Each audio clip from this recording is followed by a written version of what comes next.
Do you stream from your PS4 or Xbox or Switch to Twitch, YouTube, Facebook, and Mixer? If so, I'm going to show you some awesome tips that are going to make you become a better console streamer. Let's go.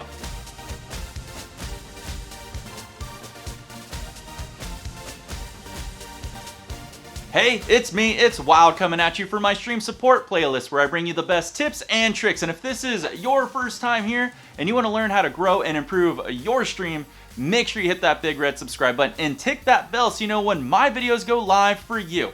And hey, at any point in this video, if you like the products or the services that I'm talking about, did you all a favor. I put links in the show notes below, so make sure you check them out. So a while ago, I did a video on how to be a good console streamer and addressed all the common mistakes people make streaming from their PS4, Xbox, and Switch, and people have been thirsty for more by asking me tons of questions about how to be a better console streamer. So this video is for all of you out there, so get your notepad ready because I'm going to show you how to become better streaming from all of your consoles out there to platforms like Twitch, Mixer, YouTube, and Facebook gaming. Let's go. Before we begin, if you haven't seen my last video on common console streamer mistakes, go ahead and pause this video and check that out first before you continue on with this awesome list. Now, if you're streaming directly from your console, most streamers don't realize that you have broadcast settings within the application that you're using to broadcast out to whatever streaming platform you decide. So our tip here is make sure you go into those settings and adjust them for your internet needs and the quality that you want to produce out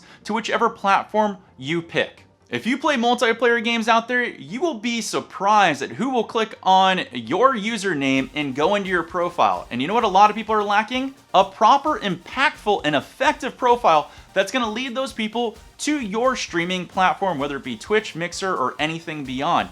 And you're really not helping yourself out. Put in a small description about yourself and who you are, and a funnel that goes back to your streaming platform. Put your links, put stuff about you that's gonna entice people, that's gonna make you more discoverable. You'll be surprised, especially if you play multiplayer games out there, of how many people will find you through this method. Since we're talking about effective profiles, you need to have an effective profile on your streaming channel. Now, one thing I see a lot of console streamers lacking is having gamer IDs and gamer tags that are easily accessible for new people that come into the channel that want to play games with you. And this is an awesome way to create a community and grab more regulars into your channel. If you let them have a fun time playing games with you, trust me, you're gonna grow and you're gonna grow fast. So I highly recommend adding your gamer IDs and tags. Now, for an extra bro note from me to you, make sure you add these into your timers as well, or commands, so that way people know how to gain access to your channel or to your game very quickly. Now, I get this question asked to me a lot. How do I add commands and timers? Well, you need a bot, and I will be doing videos on this soon. I keep promising, it's just hard to find the time to fit these in. But once you introduce a bot to your channel, you can set up timers that'll let people know pertinent parts of information like your gamer IDs or schedules or anything like that. But the commands are the most important part, because if somebody wants to join your game, you can have a join command that'll let people know the rules or how to join, or you can do gamer ID commands that let people know where to find you easily and accessible. It's all about creating a streamlined process, because if you break that streamlined process, people will kind of give up really quickly and they'll go to another channel that's going to be more effective for them.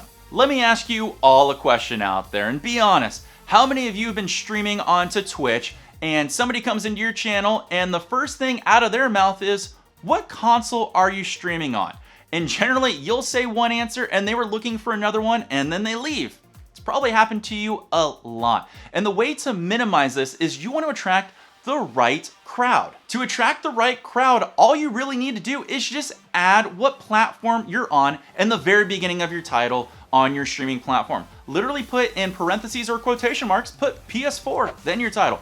Put Xbox and then your title. Put Switch and then your title, and so on and so on. And what this does is this refines the market of who may be looking for you. I mean, come on, it makes sense. If people are gonna play multiplayer games and they're on an Xbox, most of the games out there, they have to look for an Xbox lobby. So that's the first thing that they're gonna look for.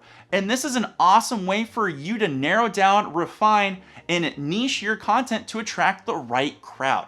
This is a huge tip that pays off awesome. Our next tip is all about being prepared, and to be honest, I'm guilty of this myself sometimes when I stream from my console.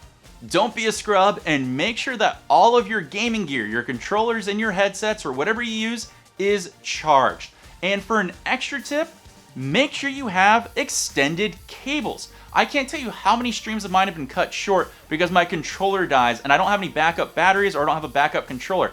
And my cable is only 3 feet long. Why do they only give you 3 feet of cable? Come on. So what I highly recommend is go ahead and go on Amazon and buy yourself an extended cable so that way if something dies or ruins the flow of your channel, you can easily just plug it in and keep on going. But the point of this tip is make sure you're prepared by having all of your equipment charged right off the bat, because there's nothing worse than starting your stream and then 15 minutes in, everything kind of dies out. Now, if you're one of the brave ones to stream off your PS4 or your Xbox and you use a camera, one big common mistake that I see a lot of people do is they have their camera super far away from them and they look super small and nobody's gonna really notice you. And to be honest, the quality of those cameras aren't really the best unless you have the proper lighting to go along with it. So for our tip on this one is I highly recommend getting yourself a basic Amazon USB extended cable so you can move the camera closer to you to fill up more of the frame. And you can get yourself like a gooseneck or a small little baby tripod to help out with this. It'll make a huge impact because people are attracted to faces. So they're gonna want to see your reactions. They're gonna wanna make a personal connection for you. So get this extended cable, route it from your Xbox or your PS4 and put it into an optimum spot for the camera to pick you up with proper lighting.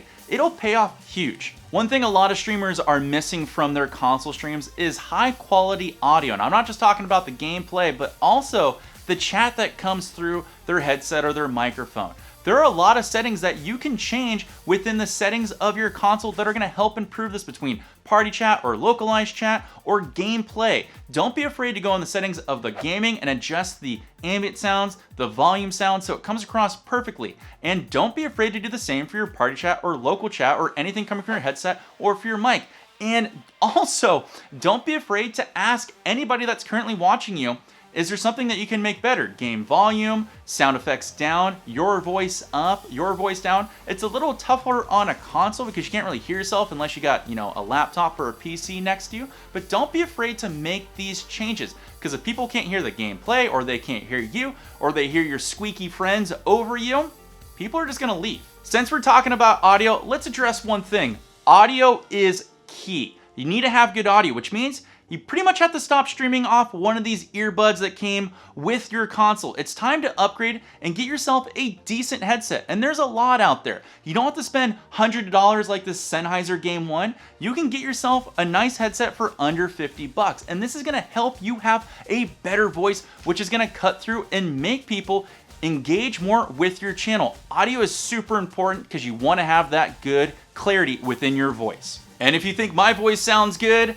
go ahead and check me on over at twitch.tv/wildforgames. And if you like what you see and also what you hear, don't be afraid to hit that almighty subscribe button. One thing a lot of streamers don't do when they're streaming from their consoles is they don't turn on their subtitles by default. If somebody's gonna watch you play a gameplay and you're using mostly all of your video player for your gaming content, you should really turn on subtitles if it's a story-driven game. Because since people may not hear all the nuances of you or the gameplay, it's really gonna help them out to keep up with the story by turning on subtitles. And a lot of people will specifically look for gameplay that has subtitles so they can keep up with the story. So make sure right when you start your game, if the default setting for subtitles isn't on, turn it on before you start streaming. One of the common complaints I always seem to get from console streamers is they always say, "Wild, I can't compete with the big boys and the big girls that have PCs that are streaming games because they got all these sweet setups." That's kind of lame thinking and scrub thinking. It's your charisma and it's you that's really gonna push you through the game and hold on to the retention of people that come into your channel.